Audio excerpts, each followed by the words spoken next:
Right, welcome everybody to our Enter Live on fly migration with Will Hawkes.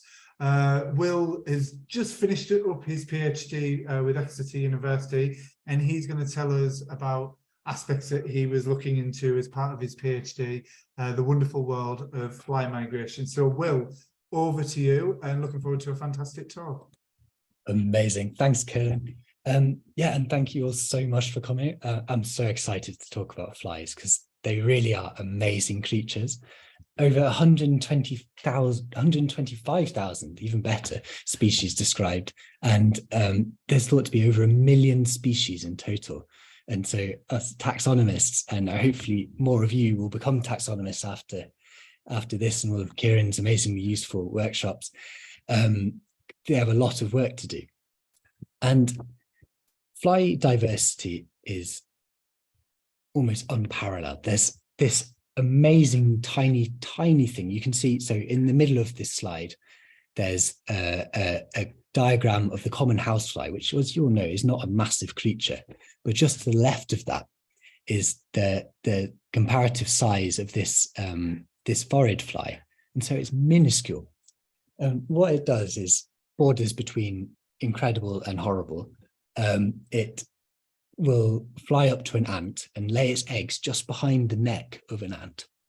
And then the larvae hatch and then eat through the neck muscles of the ant and then burrow into its head. The head falls off.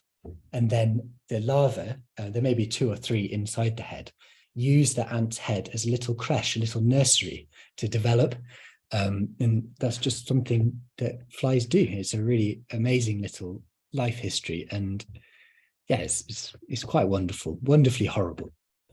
So there's those tiny ones to one of our largest here in the UK.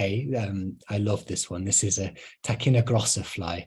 And she lives in heathland, and she'll lay her eggs in moth caterpillars, quite big moth caterpillars, like oak eggers or fox moths.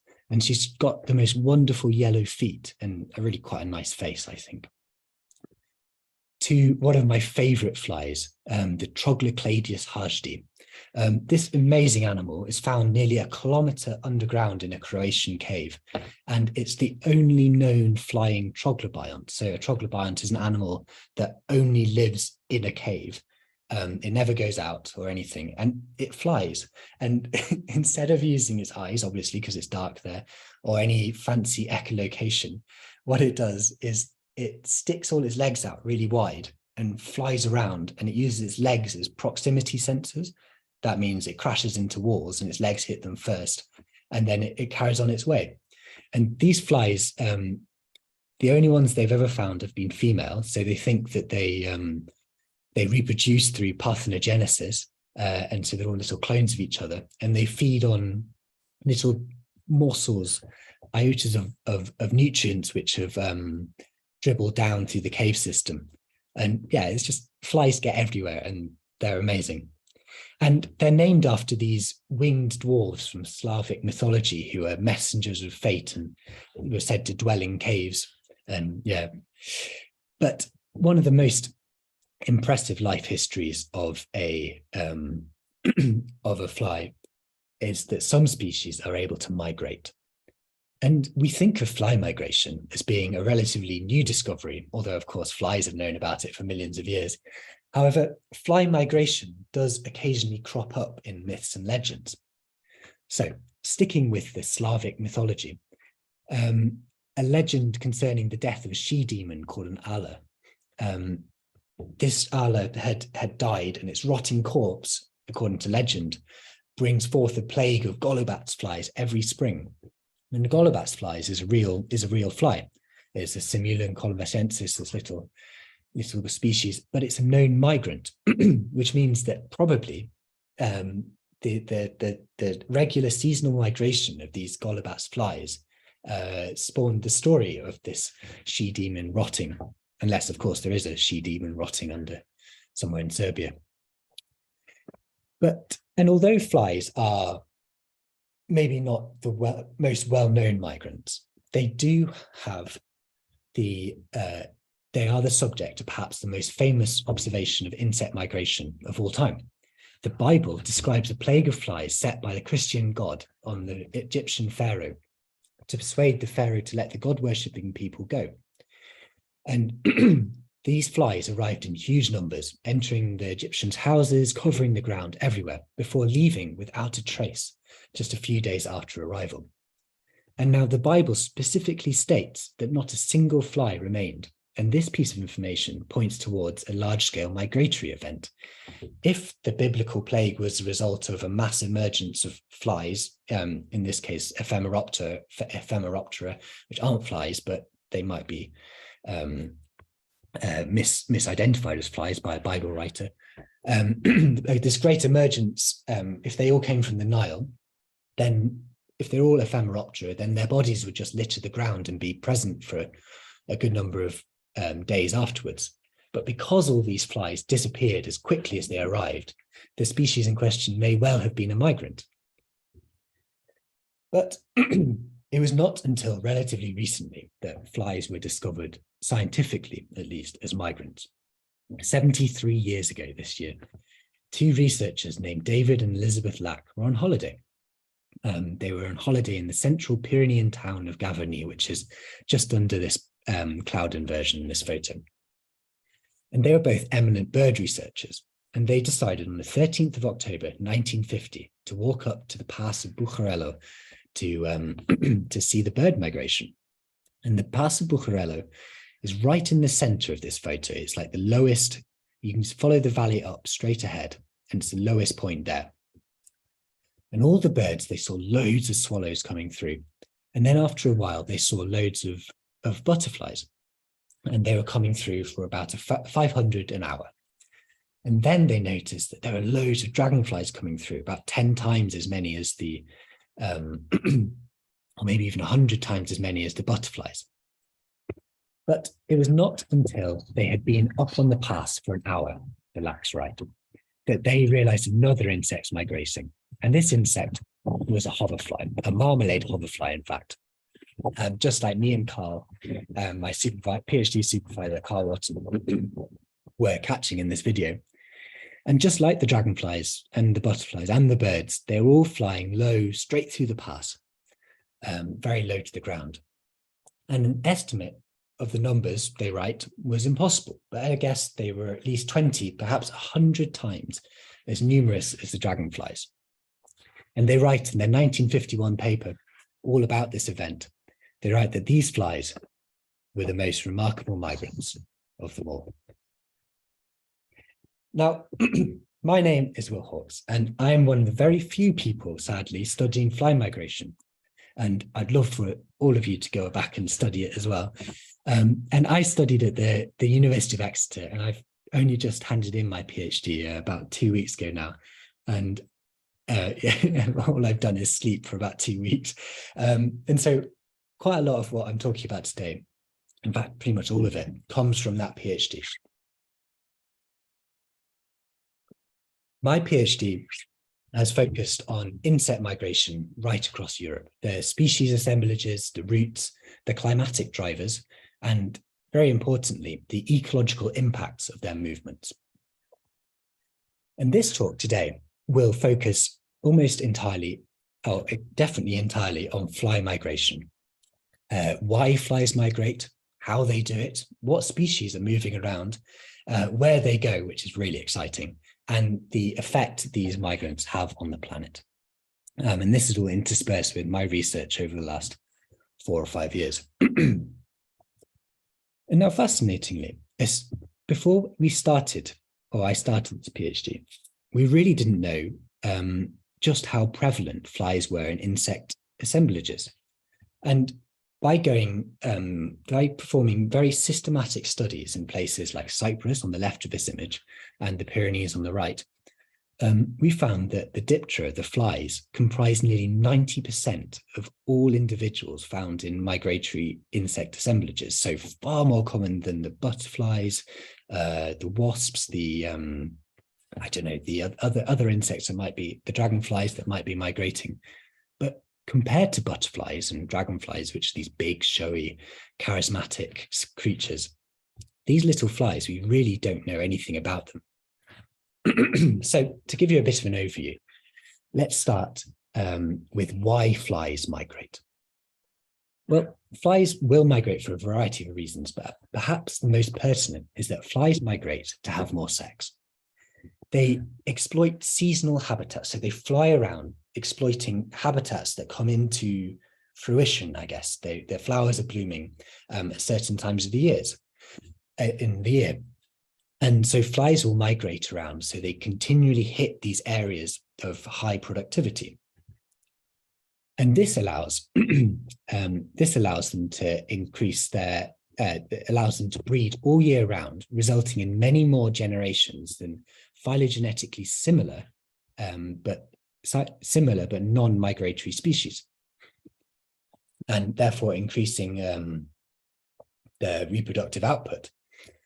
And a study done by my supervisor, Carl Watson, he found that in just southern England, but it's probably the case elsewhere, the numbers of immigrating marmalade and Eupiodes species of hoverfly, they come into the UK and then they will lay their eggs, and the next generation is 4.5 times more numerous than the ones which made the immigration to our shores. And this suggests that these migrants have a far greater reproductive output than other similar non-migrant lineages. And another really exciting reason, but not as common, but some species migrate to escape pathogens. So when I was monitoring insect migration in Cyprus, I noticed hundreds of hoverflies dead atop grass stems with fungi sprouting forth from their little bodies, kind of like in The Last of Us. This, or very similar in fact, this fungi reduces the fly's ability to fly. And so only the uninfected individuals can migrate long distances. And the migratory behavior is thought to reduce the pathogen load in the general population through what is known as migratory culling, because only the individuals with higher pathogen load, the individual with higher pathogen loads will die, and the stronger ones will complete the journey. And the resulting fitness of this long distance migrant population will increase because the pathogens levels are edited out through this migratory culling. Okay, so now we know some of the main reasons flies migrate, but how do they actually do it? Well, this section talks all about the mechanisms of fly migration. Unlike a migratory bird, such as a swallow or a swift, flies are multi-generational migrants. They surf the green wave of spring as the flowers bloom progressively northwards as the year advances. And they may take 4 or maybe 5 generations over their northward migration in the spring, as you can see from this diagram. Then there's this relatively sedentary generation full of lazy flies, which just hang around and eat and mate and lay eggs. But then they swap. And the autumn generation, a single generation, flies all the way back south again. The entire journey that they make in the north over 5 generations is done by a single generation in the autumn. And this is truly remarkable because it can span thousands of kilometers. And interestingly, or fascinatingly, because these insects are multi-generational, when they get into an area that they want to lay their eggs in, they'll lay them and then they'll die off, leaving their offspring to develop without ever having their parents to learn from, or there won't be any experienced migrants to show them the way, which means that the entire migratory behavior of these insects, where to go, how to get there, etc., has a genetic instinctive basis, which is just amazing. And this image in the middle is drawn by my friend Teddy Wallaker, who you can follow on Instagram in the bottom right. But how do these flies know which direction to fly in? And do they really have a preferred migratory direction? In the springtime, at least, this has never been discovered. And so during spring, late last year, I was lucky enough to be sat on the Isles of Scilly in the sunshine, lazing about, supposedly working to look after a lot of second-year university students on their field course. Towards the end of the week, the students were sent off to investigate mini research projects of their own devising. So us staff members were at a relative loss of what to do. And then suddenly we noticed hundreds of hoverflies feeding on the local hogweeds, and the insects definitely weren't there yesterday. And so they must have arrived on spring migration from further south. This gave us the perfect opportunity to investigate whether migratory flies really do have a preferred migratory direction in the springtime. And I love this study. It was so simple, but so satisfying and nice to do. We caught loads of hoverflies, of these surface species, marmalade hoverflies in the middle, and pied hoverflies on the right-hand side up there. And we took them all to wide open spaces like these football fields on the Isles of Scilly. And we get them out of a little cage, and they would almost invariably sit on your finger for about 3 or 4 seconds, seemingly looking around and orientating themselves before flying off. And we monitored the directions that they flew off in. We took the vanishing bearings, and we found that nearly every single hoverfly flew north as if it was pulled by a magnet. And we flew the hoverflies under a variety of conditions, when it was sunny and windy, when it was sunny with no wind, and when it was completely overcast. And we show here, as you can see from the bottom, that the migratory hoverflies orientate and fly in a northerly direction on both sunny and overcast days. And importantly, on sunny days when there wasn't any wind at all, these hoverflies also went in a northeasterly direction, demonstrating that they're capable of selective orientation during the springtime, rather than simply following the wind directions. Now, wind is very important for a hoverfly and insect migration overall. And our wind analysis of the arrival of these migrants suggests that they all began their journey in Western France, representing a minimum sea crossing of at least 200 kilometers, and they probably came from further. And amazingly, wind speeds at this time suggest that these flies could make 200-kilometer crossings in just 5 hours.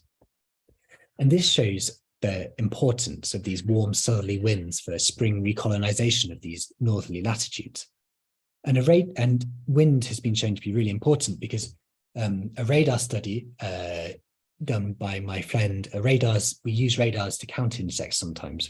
It's really fascinating technology, and actually something I'm going to be doing a lot more of in my new job, which is quite exciting. Anyway, we had a radar study led by my friend Boya Gao, and she showed that hoverflies actively select winds favorable to their preferred migratory direction, which means that if the wind is blowing in the right direction, they'll get up and they'll migrate. But if it's not blowing in the right direction, then they know this and they can sit tight and wait for the winds to change. It's really fascinating research. So we've seen that hoverflies have a preferred migratory direction in the springtime towards the north, and it's known that they prefer to head south in the autumn. And they do this. How do they work it out? Well, my friend Richard Massey, who recently completed his PhD alongside me at Exeter University, discovered that hoverflies use the sun to orientate themselves on migration. And he had this wonderful flight simulator experiment, which he performed on things like this, the Scava selenitica fly and the Scava pyrastri, the pied hoverfly, caught while migrating through the Pyrenees in the autumn.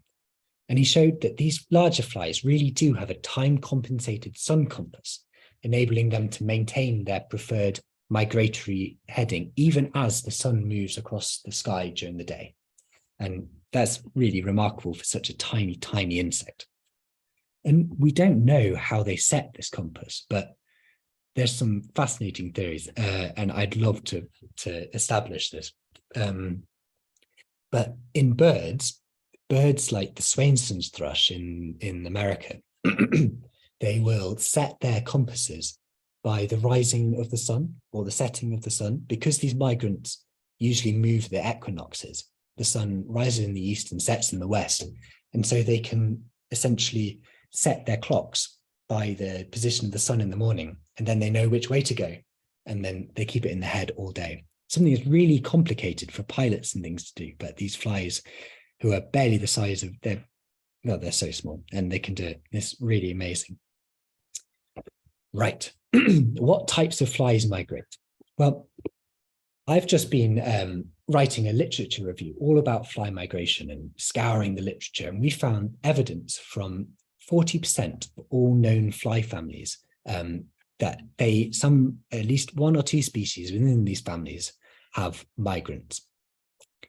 And which is quite impressive, there's a big number. And although the hoverflies and mosquitoes are by far the most well-studied, and there are many others beside, and probably even more to be found with more research. And the reason why mosquitoes are well studied is because they like to bite people, and so they're a big public health risk. So they've been really well studied, and hoverflies are good because they're very charismatic and beautiful creatures. But we should definitely get the rest of them up to the same level of studiedness, especially this, my favorite fly, which is in the top right hand corner, this locust blowfly. It's a very beautiful little creature. Anyway, I'm digressing. Some flies, they don't have any proper strong evidence for migration, but they got these fascinating little tidbits of information. So this fly looks beautiful, right? It's a little reindeer warble fly, and it's truly horrible. It lays its eggs in the noses of reindeer. And there was a flight simulator experiment showing that they can fly continuously for 12 hours. And one fly flew starting for 31.5 hours, which is a huge amount of time. And this behavior must play a role in the insect's life history. And I'm sure most sedentary insects would just die off if they tried to fly for that long. They'd run out of energy. But because these flies can fly for so long, they must have a role, and they may well follow the reindeer on their migration. No further supporting evidence currently exists, but wouldn't it be nice to go up to the northern latitudes and chase reindeer warble flies around the frozen north? Okay, right, what can you find in your gardens? Well, the marmalade hoverfly is probably the most easily identifiable one that you can see in your gardens, and they're really lovely little creatures. They if you stick your finger out and one's hovering around, they'll come and sit on your finger, and they're very beautiful. Blue bottles migrate, which amazed me when I was sitting on the edge of Cyprus, and these blue bottles were just buzzing over the ocean, 105 kilometers away at least. And this one has orchid pollinia on its face, and no orchids were growing at the top part of Cyprus at that time. So that was pollen from another continent in Asia as it had flown across the sea to Europe and Cyprus. So that's really exciting. We see them in the Pyrenees as well. So the humble blue bottle might be in your garden, may have come from a long distance away. And the pied hoverfly as well. These are big, strong migrants, and they're quite readily identifiable as dipteran migrants in your garden. Okay, so we know how they migrate. Now we want to know where they migrate. Fly migration is known from all continents, including Antarctica, which is so exciting. There's evidence of arrival of a Calophorid, a blowfly, to the sub-Antarctic Marion Island down here. And although it probably doesn't migrate there every single year, but the fact that flies do get there is a truly remarkable feat in itself. So in this section, I'm going to run through some examples on each continent. First, let's talk about Europe. My PhD and my work for the last 5 years has focused on Europe, and these flies migrate great distances around the continent. In the springtime, our migratory flies will come from much more southerly climes. And in 2019, a few friends and I set out to study the spring migration of insects in Cyprus, following the Eastern Mediterranean flyway across into Europe. Before we went, we started looking at migrants in the area, or to advise where we went. We started looking at known migrants in the area because there really wasn't very much on insects. And we found that 3 years ago, the red-backed shrike had was GPS tracked flying out of Africa in the springtime, up the Mediterranean coast before taking a rather strange dog-leg left turn across Cyprus. And this was really fascinating. Why didn't it just continue north? Well, they feed almost exclusively on insects. This is a lovely photo by my friend, one of my great friends, Ben Porter.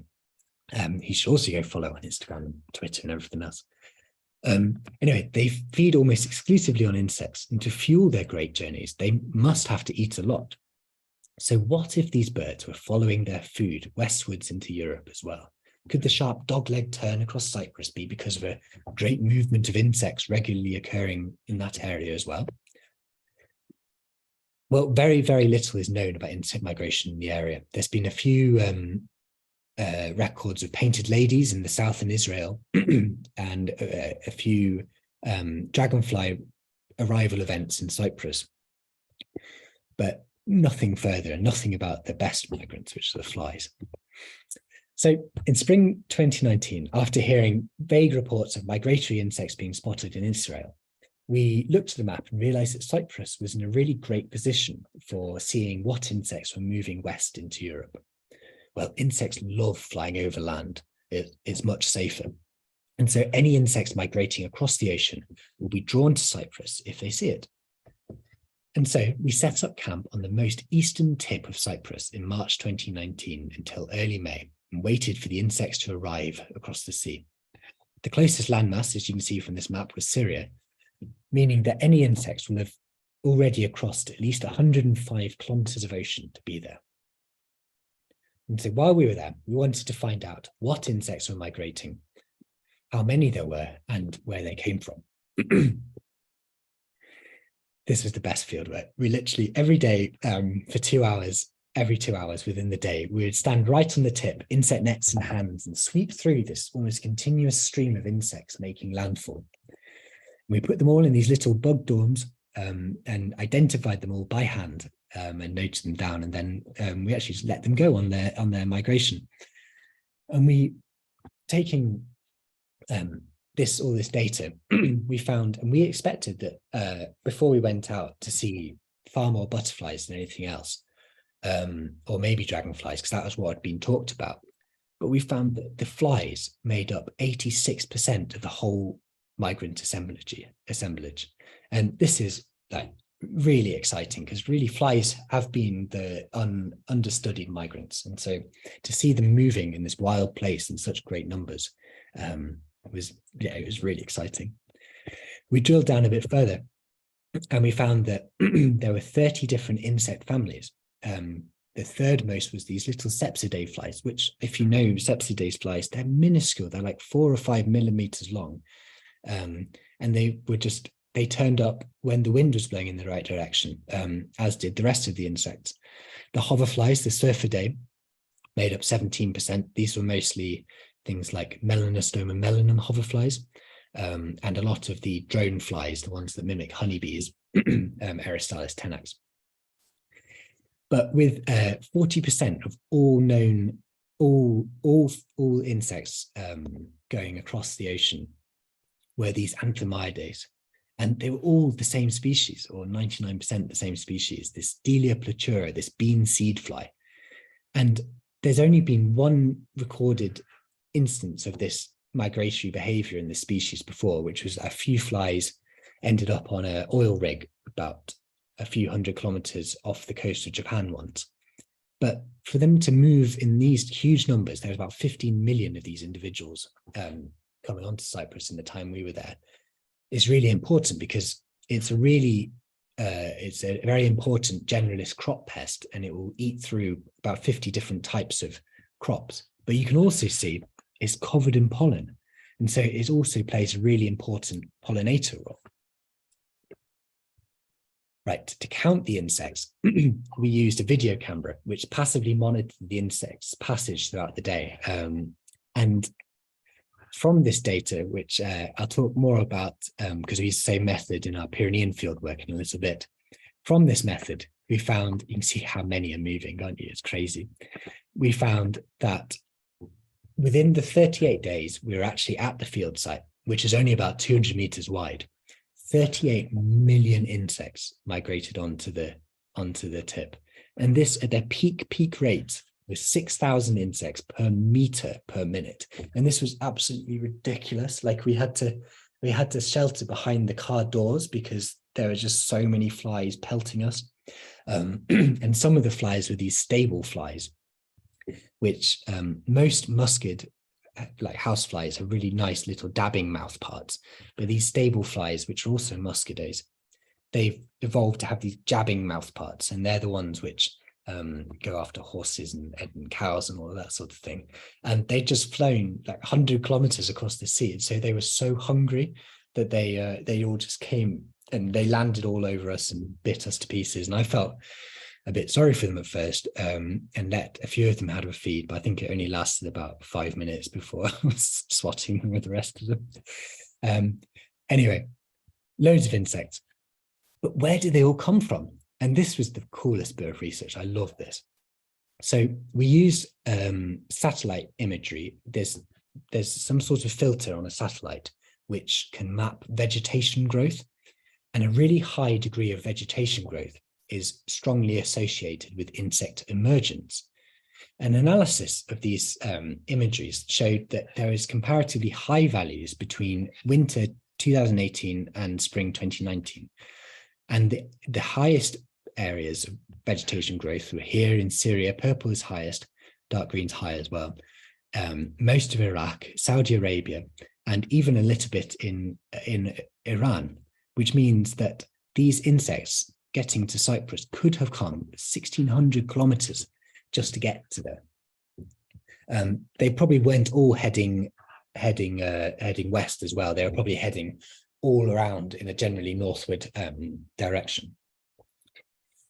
One area with the highest vegetation growth was in the Mesopotamian marshes of Iraq, which is the biblical Garden of Eden. So all these little migrants of Eden coming over is really sweet. And these wetlands may have provided the perfect habitat for many of the larval stages of dragonflies and the aquatic larvae of the nice Eristalis hoverflies as well. However, this area has undergone really large-scale agricultural expansion within the last 50 years, changing much of the natural marshland into fields for crop growth. And this may have shifted the historical balance away from these huge numbers of hoverflies towards the vast numbers of the Delia pleura, the bean seed fly, which we saw huge numbers of coming through. Right, that's Eastern Europe. And that's what we do in the springtime. And in the autumn, I work in Western Europe, looking at the insects heading southwards for the winter. Evidence for fly migration in Western Europe has been found right up here in Norway, up in the Faroes, quite a lot. We've got a friend on an oil rig in the North Sea that sends us samples of hoverflies traversing that distance, as well as in Sweden and Germany and through the Swiss Alps. And most of these are hoverflies. And because I think that's what people look at and they're quite obvious. But if everyone got really interested in flies, then we'd see a load of the other really interesting species coming through as well. Anyway, they go right down through Europe. And even we see lots of hoverflies on the sand dunes of the Straits of Gibraltar, presumably heading to or from Africa. So this Great Western hoverfly, or Great Western flyway, is really impressive, and more work taken from my friend Boyer Gao's work on hoverfly migration directions suggests that there's a south-southwest bias in autumn migration of insects in Europe. And this means that loads of insects from Northern Europe may be channeled down into the Iberian Peninsula in the autumn. And this means that the Pyrenees must collect a lot of long-range insect migrants.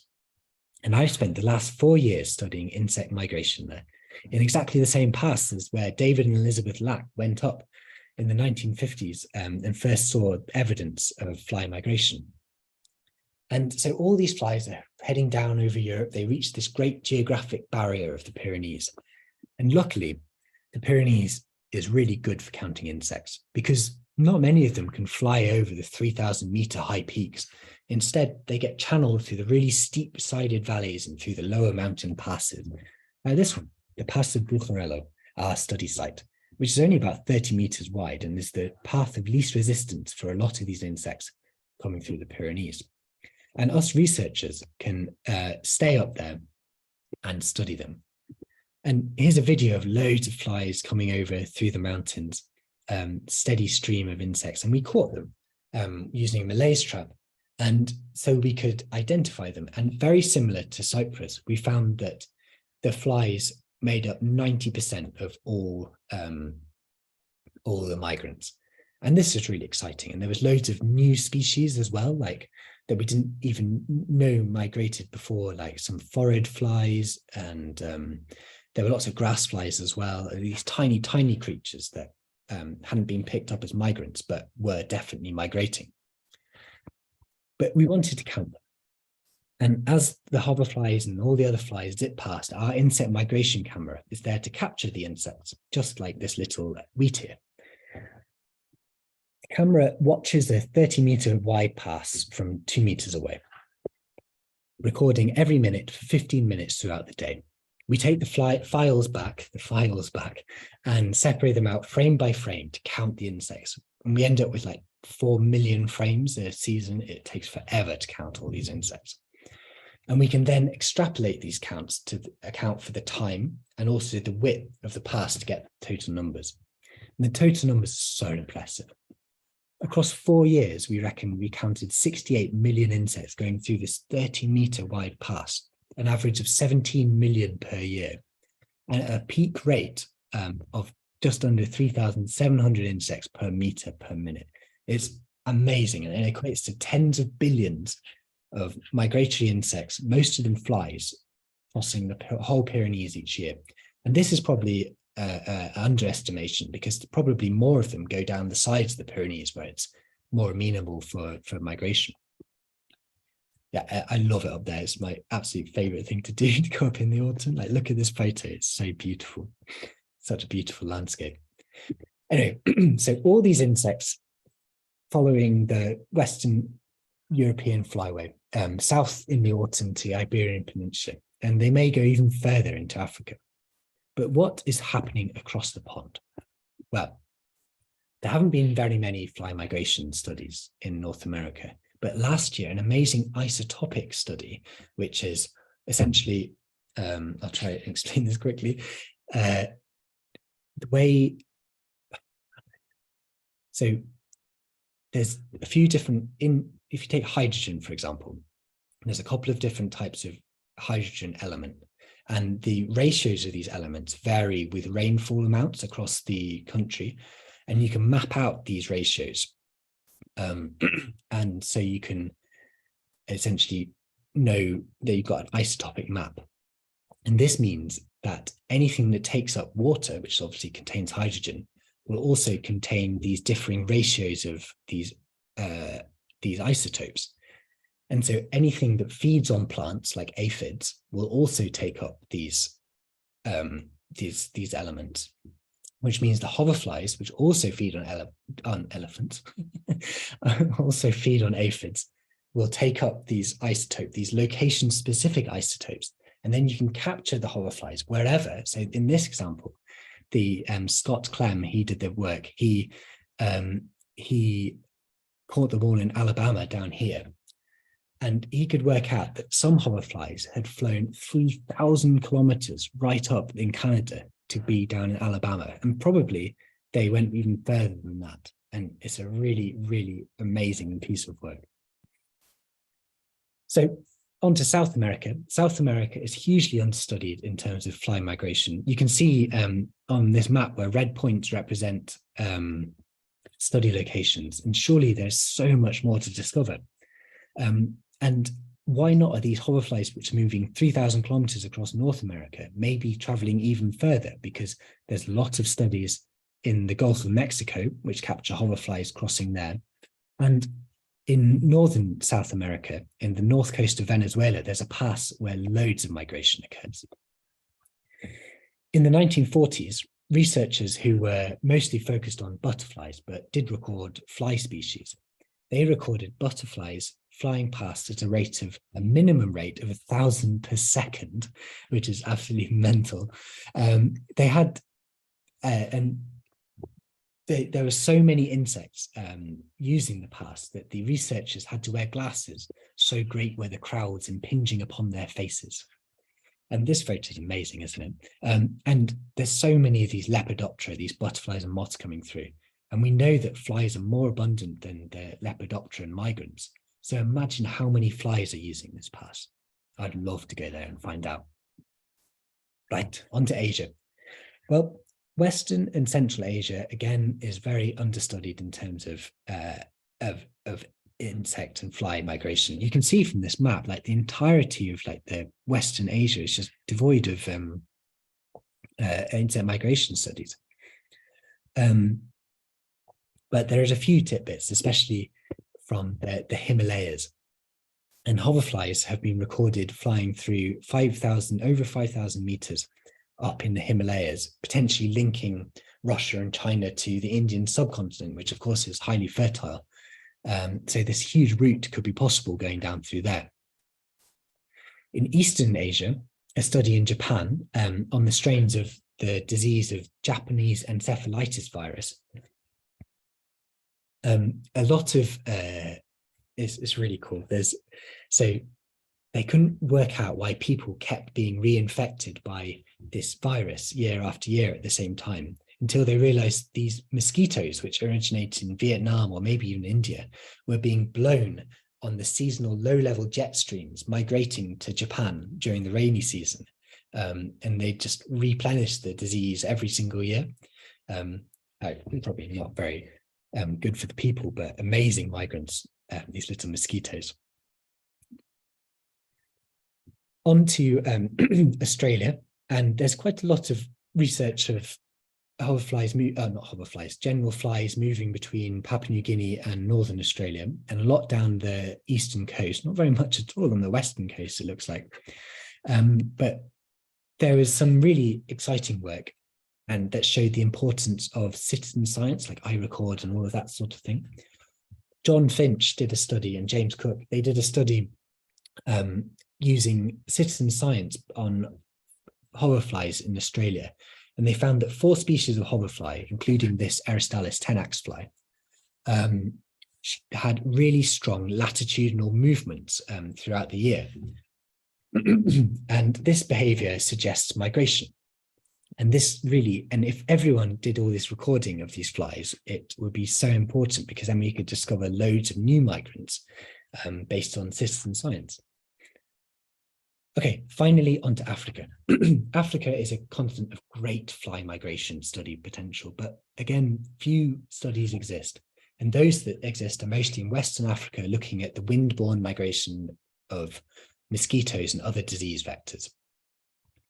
The Sahara Desert has long been thought of as a barrier for fly migrants arriving in the autumn, but the Sahel region, this green belt just below the Sahara, is thought to be an amazing place for overwintering. And painted lady butterflies have just recently been discovered to do just that. They come from the Sahel region and go right up into Europe.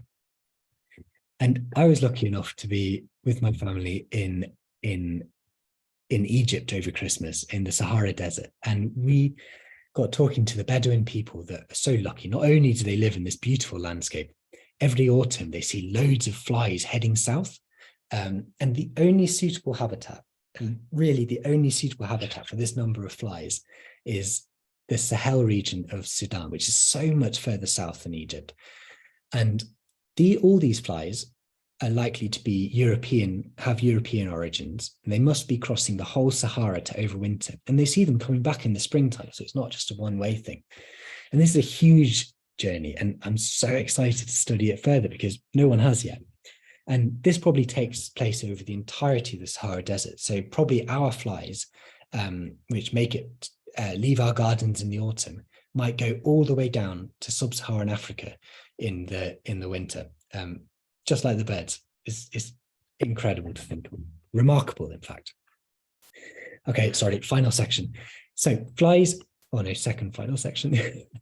Flies are moving all around the world, and they're doing so in huge numbers. And just to give you a sense of how many, researchers like my supervisor and my co-supervisor, Jason Chapman, and Gao Hu, they found that each year, 3.5 trillion insects, a lot of them flies, migrate across just southern England every year.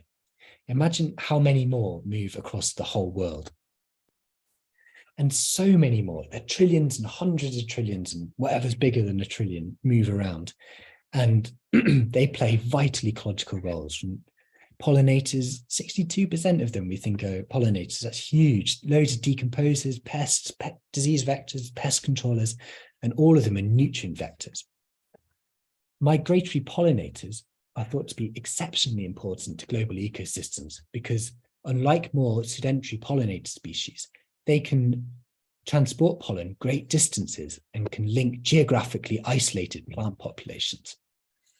The movement of pollen may allow for increased gene flow between populations, which may in turn which may increase the resistance of plants to inbreeding depression. The gene flow might increase the fitness of these plant populations. And also, migratory pollinators may allow for adaptations by plant populations to counter a warming climate by spreading these genes and favorable alleles for disease resistance or drought, making these insects very important for the fight against global warming. Many species of migratory Diptera are decomposers, such as these things like this, and they're really these blowflies, and they can take organic matter from a dead organism and break it down into simple substances and taken up by everything else. Flies can break down nearly anything. Calophorid flies whose children eat carrion or sepsides, whose children eat dung, in ideal conditions, and this is amazing, the amount of larvae produced by just 44 drone flies, Eristalis tenax, is enough to decompose 100 kilos of pig slurry. It's amazing. And this means that it has really important agronomic potential. And so if we planted loads of wildflowers and habitat around animal slurry pits, which are quite polluting as well, these flies could really, they could decompose so much of it, making useful fertilizer and everything else, and be a real boon to the whole world's ecology.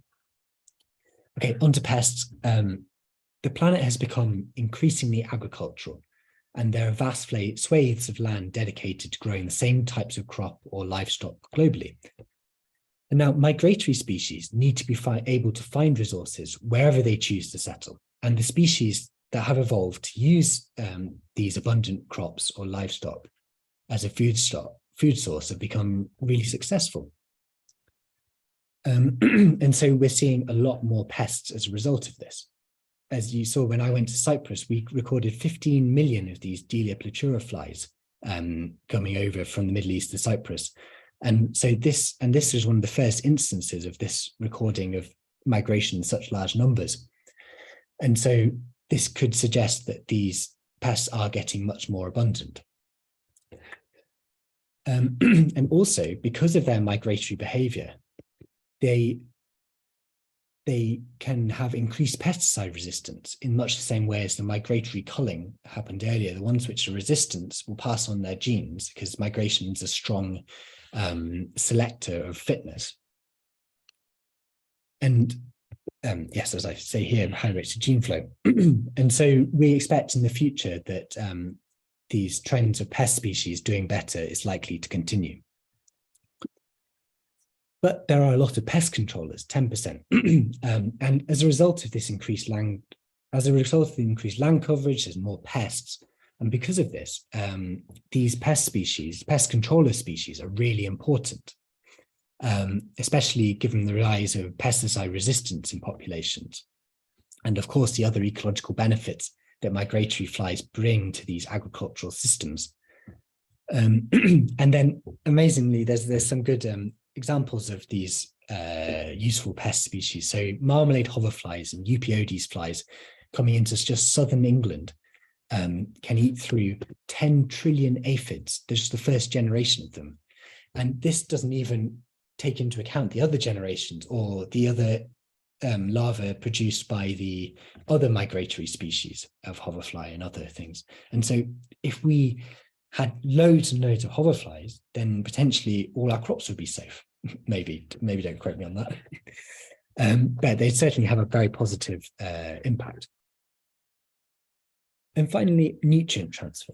It's thought that insect migration represents the most important terrestrial movement of nutrients globally, comparable to the most significant of marine migrations.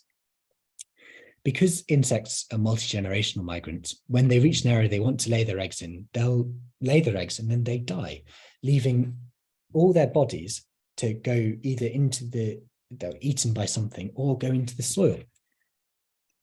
And hoverflies and all other flies contain a lot of nitrogen and phosphorus, which is really vital for plants and limiting to plant growth. And so these regular seasonal influx of nutrients from the insects into the soil, into the ecosystem, could be really, really important, particularly in areas of high latitude environment where very few organisms can survive the winter months, and where the annual dependable influx of migratory flies into these regions might actually provide vital nutrients to the soil and allow continual growth and blooming of vegetation in the area. Okay, nearly at the end now. The natural world is unfortunately under really intense pressure from myriad anthropogenically human-induced impacts, and many insect taxa have undergone real precipitous declines. When compared to their sedentary counterparts, migratory flies might be thought to have, which have wide habitat ranges and have multiple generations throughout the year, are thought to be quite resilient to the effects of climate change. But even so, the few studies that do exist on migratory declines in flies are damning. For the last 50 years, there's been a study in southern Germany showing that aphid-eating hoverflies migrating through that area have declined by 97%. And we still see so many. So this is genuinely really scary. And this has a lot of wide-ranging ecological impacts. For example, in North America, insectivorous bird species have dropped by nearly 3 billion, whereas the ones that don't eat insects have increased. And so all the birds are really affected by these insect declines. And these declines are due to a range of factors, from climate change and habitat loss, extreme weather, like prolonged droughts or reduced periods of sunshine and increased rainfall. Insects quite like predictable weather, or medium weather, so anything extreme is bad for them. And of course, agricultural intensification has led to large-scale habitat loss. Like in the UK, we've lost something like 98% of our wildflower meadows. And so, because these migrants, they really need food sources throughout their whole migration. And insects are really great because if we give them the chance, they can just come back because they have so many children, and they have so many generations. You just have to get give them the habitat they need. And it's simply not enough to create a single nature reserve to protect these migrants. You've got to have landscape connectivity of great quality food source right across. And this mostly comes through agriculture, because that's where a lot of the land ownership lies. And if we have things like wildflower strips, reducing pesticide usage, it could really help these migratory flies to flourish. But it's not just down to farmers, it's down to all of us to really make a difference. Cities are becoming really important because they have all the gardens are really important for flies, and if we all just ate a few things with less pesticides, there really is a sunrise of hope. And that hope comes through not only the research we're doing on these fascinating little animals, and I'd love for you all to get involved in the citizen science or do some studies of migrating flies, because it'd be so important. Possibly the most important thing is what David Attenborough said fairly recently. He said, What you do not know, you cannot love. And this is so important. By spreading the interest in these magical animals to our friends, our family, the wider world, getting them to plant flowers, eat organically, reduce pesticide usage, and notice that when the first marmalade hoverfly or blowfly, or little bluebottle, arrives in your garden, she might have traveled hundreds or even thousands of kilometers to be there. And it is by spreading this affection, this love, telling the stories of these insects, that we can protect the most remarkable migrants of all. Now, thank you very much for sitting through that long talk, and thanks especially to all of these people here. Here's some more places where I'm at, and thank you all very, very much for listening.